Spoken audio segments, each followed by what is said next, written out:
Welcome back, everyone.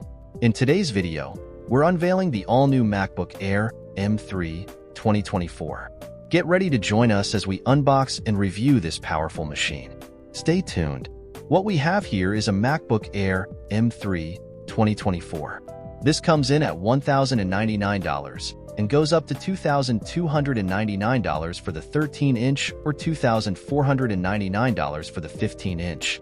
We have Midnight, which is this color, as well as Starlight Space Gray and Silver. Let's go ahead and flip it over, and you'll see here we have the 16GB model with a 512GB SSD. It starts at $256 and goes up to 2TB. I really wish it would start at 1TB, but either way, this is the 512 model, and it comes in at $1,500. Let's go ahead and open it up. Here we'll peel this off and take this off. On the other side, we also have the option of an 8 or 10-core CPU. This is the 10-core and with the M3 10-core. Apple actually added an A1 decoder this year. Let's go ahead and open it up. It does come in 8, 16, or 24GB, and this is actually 16, as I showed. Let's take this out of the package here and see what we've got. Of course, we've got our typical documentation, and I think I've got everything here. So a MacBook Air quick start guide, as you would expect, as well as some stickers to match in Midnight, which is always nice. We didn't see anything with the Apple Vision Pro or some of their more recent products, so it's great that we have matching stickers, and when it comes to the power adapter that's included, we have a couple different options. There's one here that actually has 2 ports in it, so a 35-watt dual-port charger. You can see it here, or you have the option for a 70-watt charger.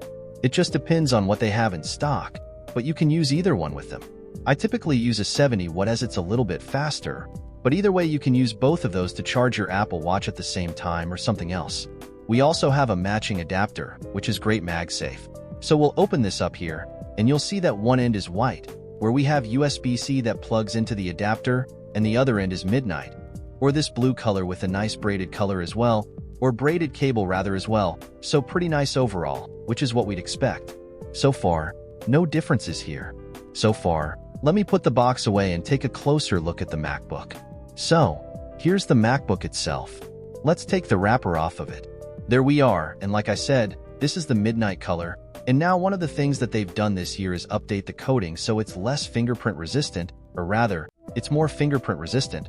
So if I touch it, you'll see that it does leave some marks. One thing I did was, while I was at the Apple Store, I took a picture of one that people had already touched, and it already had some smudges on it. So how it compares to the M2 is hard to say. However, I have an M2 that's right here. I wanted to mention they discontinued the M1 with sort of wedge-shaped. This is no longer for sale, but we do have the M2 here. You can see the fingerprints from using it regularly with Midnight. So hopefully this one is much more resistant to those fingerprints, and side by side, this gives you an idea of the color. There's a slight difference here. The M3 is a little bit darker, maybe a little bit less blue in it. I don't know if you can see that, but side by side, there is a slight tint difference here. Also, when it comes to the ports on the side, nothing has changed here. It's the exact same chassis, so the great thing is we still have 2 3.5mm headphone jacks, and then on the other side, we also have our Thunderbolt 3 and USB 4 ports. This is great, and one of the new things that we get with the newest version is that we can run 2 displays. So we can run one 6K display off of these ports or 2 5K displays with the lid closed. We can't run it with the lid open. So one 6K display with it open and 2 5K displays with it closed now.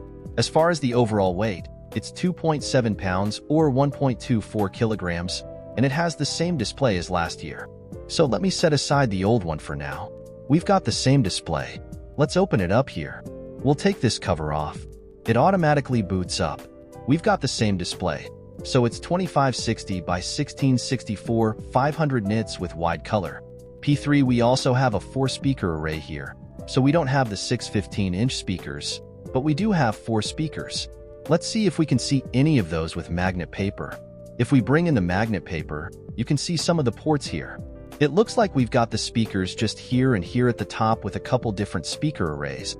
So those are the different speakers, and everything else is very familiar here. Now let's see what version we have installed on macOS. If we go to About This Mac, as you can see, we have Sonoma 14.3. we actually have Sonoma 14.3.1, so it's actually a couple versions behind at this point. Let me go ahead and get everything set up here, and once it's set up, we'll then compare it to other versions as well. With the M2, I have a very similar M2 that actually has 1 terabyte of storage. Now that everything is set up, we're also updated to the latest version. So we have Sonoma 14.4, so the latest version of macOS. Let's go ahead and take a closer look at a few different things. The first thing is that if we go into our system settings and go down to wallpaper, one thing to note is that they haven't really updated any wallpaper with this version. We're still seeing the same version we had before with the radial blue. That's what they had on the previous MacBook as far as the update, so you can switch to whatever we have here, but there aren't really any new ones as far as that part goes. Also, there's a couple things I wanted to mention before we run benchmarks and things. The first thing is that this is a 52.6 watt-hour battery. It's good for 18 hours of Apple TV movie playback or 15 hours using Safari, according to Apple. Also, if you have the 70W charger, you can charge it at that full speed, which would bump this up pretty quickly if you use USB-C. Additionally, with the M3 chip, we now have Wi-Fi 6E along with Bluetooth 5.3, so we get a little bump there as well. We still have the 1080p FaceTime camera, but unfortunately they haven't updated that to 4K. Now, let's take a look at benchmarks.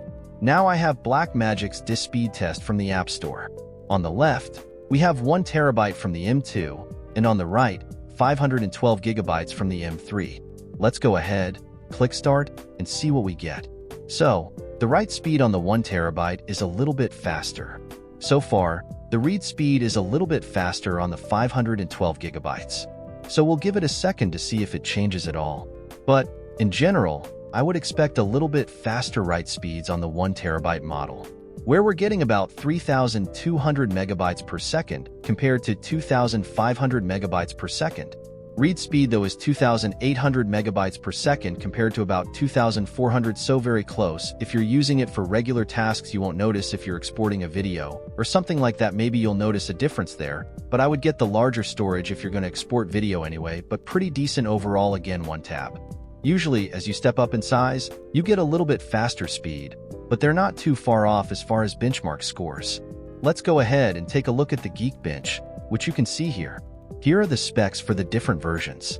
The M3, this one's actually on macOS 14.3.1, but it really shouldn't make too much of a difference there. Let's go ahead and run the CPU benchmark, and then we'll look at heat on this as well. Now as the benchmarks are running, let's go ahead and take a look at the FLIR thermal camera on the M3. It's a little bit warmer at about 94 degrees Fah. I'll convert those up here. And then also you'll see that if we look at the M2, we're at about 83 degrees. Now that shouldn't be too much of an issue, other than that it could.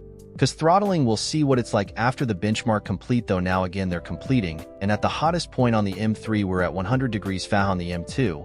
Let's go to the hottest point over here, we're again around 90 degrees Fah, so about a 10 degrees difference. And again, I'll convert those up here if you haven't seen those already, but that gives you an idea that the M3 definitely seems to be a little bit warmer in this case. When it comes to the benchmark scores, we have 11,254 for multi-core, compared to 996 on the M2. Also with single core, we have 2,993 on the M332, 62 on the M2. So there is a nice little bump there. It's not gigantic, but it's a nice bump up from what we had before. Of course, the heat will have to sort of escape a little bit better. Hopefully, the thermals are okay while you're doing long processes that would require some more testing, but you definitely can edit 4K video with these. I have on the 15-inch and even this 13-inch. I have used it before in many tests, so it can handle that without a problem. As far as the keyboard goes, there's no difference here from what we had. However, one thing I wanted to mention is if you like the older style keyboards in the M1, and what I mean by that is with this wedge design. It does have a little bit different feel than the M2 and M3, however, I actually prefer the M3, so it just depends on what you like as far as the tactility, but they definitely feel good, both of them, as far as the way they sound. Let's listen to these speakers quickly. According to the cell level on my Apple Watch Ultra 2, we can get to about 89 decibels. It's pretty good. However, the bass is nowhere near what you get with the 16-inch. There's just not enough room for those additional woofers and speakers, but it sounds pretty good, especially for a 13-inch MacBook. As far as who this is for, well, if you don't actually have a MacBook at this time, Maybe you have an older one, an old MacBook Air with an Intel processor. This would be a great upgrade, however, if you have an M1 or M2. And you use this for things such as Safari, maybe listening to music, doing homework, papers, things like that. I don't know that there's really a reason to upgrade other than just wanting a new one. It is great if you want to. Maybe use it occasionally to edit video or just work on projects. But I would recommend, if you do that regularly, to look at the Pro models because you have active cooling as well as some additional speed and better displays. But this is one of my favorite laptops. Overall, however, I prefer the 15-inch. And just a quick comparison with that again, fingerprint-wise, it has a bunch of my fingerprints on it. But this gives you an idea. The shades are slightly different there as far as the blues go, and I like the 15-inch just because I like the larger display and a little bit better speakers, but it is a couple hundred more. But both of these are some of the best laptops in the world, and I highly recommend either of them. But if you have an M series processor, it's hard to justify the upgrade unless you need something specifically like a larger display. Let me know what you think of the new M3 in the comments below. I'd love to hear from you there.